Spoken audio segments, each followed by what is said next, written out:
So magandang araw sa lahat. Ako nga po pala si Clyde Nangkas, second year student major in Filipino. Ngayong araw, tatalakayin ko sa inyo ngayon kung ano ang iba't ibang uri ng pagbasa. At alamin natin ano ang kaibahan nila. So, ano nga ba ang iba't ibang uri ng pagbasa? Meron ba kayong ideya? So sisimulan ko na. Ang una ay ang scanning. Ang scanning ay ito ay ang masusing pagbasa para makahanap ng tiyak na impormasyon o detalye sa teksto. Hindi kailangan basahin ang lahat. Upang makakuha ng partikular na impormasyon, kundi basahin lamang ang hinahanap na partikular na impormasyon. So, yun ang scanning na uri ng pagbasa. At ang pangalawa naman ay ang skimming. Ito ay ang masaklaw na pagbasa. Mabilis ang pagbasa para makakuha ng pangkalahatang ideya ng teksto. Hindi ito detalyado ng pagbasa. Ginagamit lang para makita kung ano ang laman ng paksa o material. Ito yung uri ng pagbabasa na minamadali lang natin pagbasa yung binabasa natin upang makakuha tayo agad ng kabuuang diwa o ideya sa konteksto. At ang pangatlo naman ay ang previewing. Ang previewing, ito ay ang uri ng pagbasa kung saan sinusuri muna ang isang teksto bago ito basahin ng buo. Ginagawa ito para magkaroon ng ideya ano ang nilalaman ng material. Karaniwan kasama sa previewing ang pagbasa ng mga pamagat, subheading at unang mga talata, pati na rin ang pagtingin sa mga larawan, table o iba pang visual aid.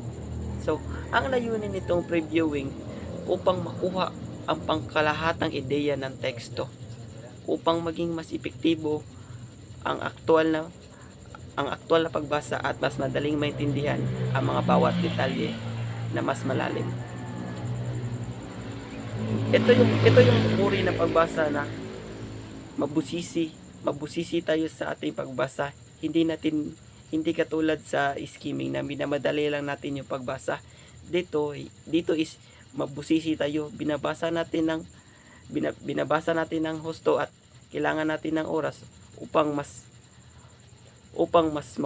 maunawaan natin ang ating binabasa.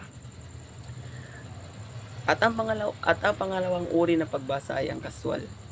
Ito ay pagbasa ng pansamantala o di palaging nagbabasa. Ito yung kadalasan tayo na minsan lang tayo nagbabasa o bumabasa. Hindi palagi, pansamantala lang o di palagian na pagbasa. Ang panglima naman ay ang pang-impormasyon.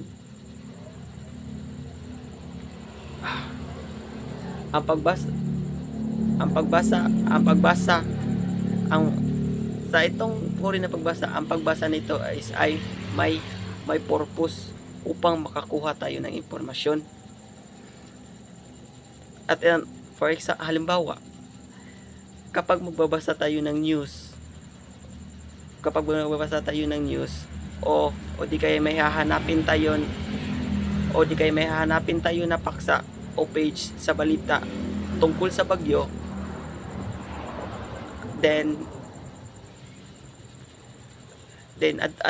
igbasa na to adto na to makuha ang ideya or ang impormasyon kung sa tungkol ng bagyo, kung malakas ba siya o mahina.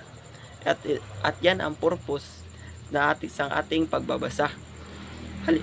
Isang halimbawa din is kapag meron tayong i-search sa Google upang kumuha ng topic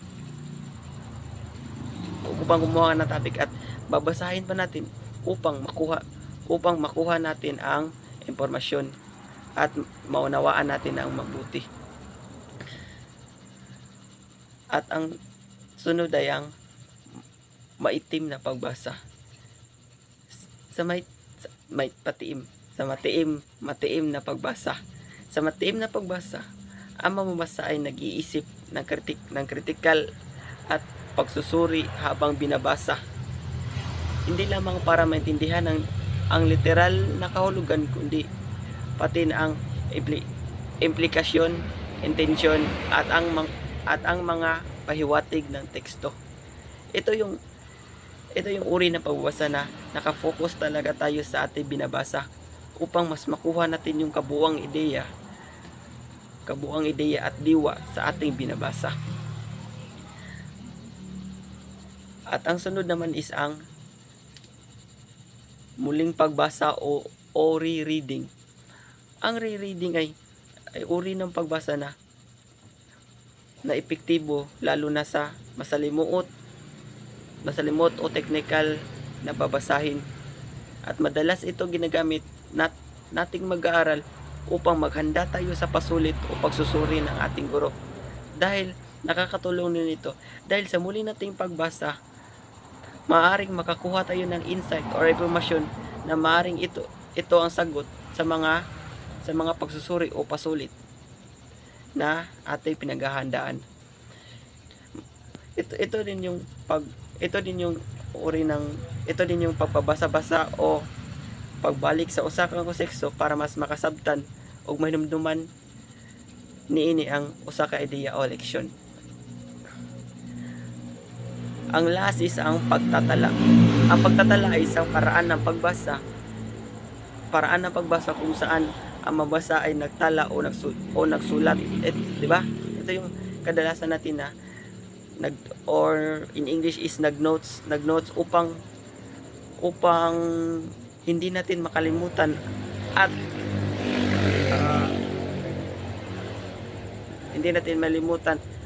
ang mga mahalagang impormasyon o detalye mula sa ating binabasa.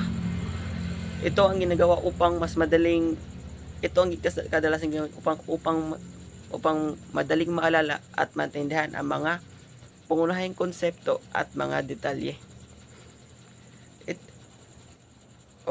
Ito din yung gumagawa ka ng buod o refleksyon, pagsusulat ng mga keyword o importanteng mga salita, paggamit ng mga diagram o outline. Ito rin yung mga iba't ibang halimbawa ng pagtatala. So, naintindihan po ba sa lahat? Naintindihan po ba sa lahat? So, ngayon, may tatanong ako sa inyo. Anong uri ng pagbasa? Anong uri ng pagbasa na muli mong binabasa upang makakuha ka ng ideya at impormasyon upang maging handa ka sa pasulit? Okay, tama. Yun ay ang muling pagbasa o rereading. Next naman is ito ay uri ng pagbasa na minsan lang o pansamantala o di palagi ang pagbasa. Okay? Tama. Yan ay ang uri pagbasa na casual. Okay, tama. Last, ito ay ang masaklaw na pagbasa na minamadali natin pagbasa upang makakuha tayo ng diretsong kabuuang diwa o ideya. Ano ang sagot? Okay, tama. Ito ay ang skimming. So, naintindihan ba sa lahat? Okay. So, sa kabuuan,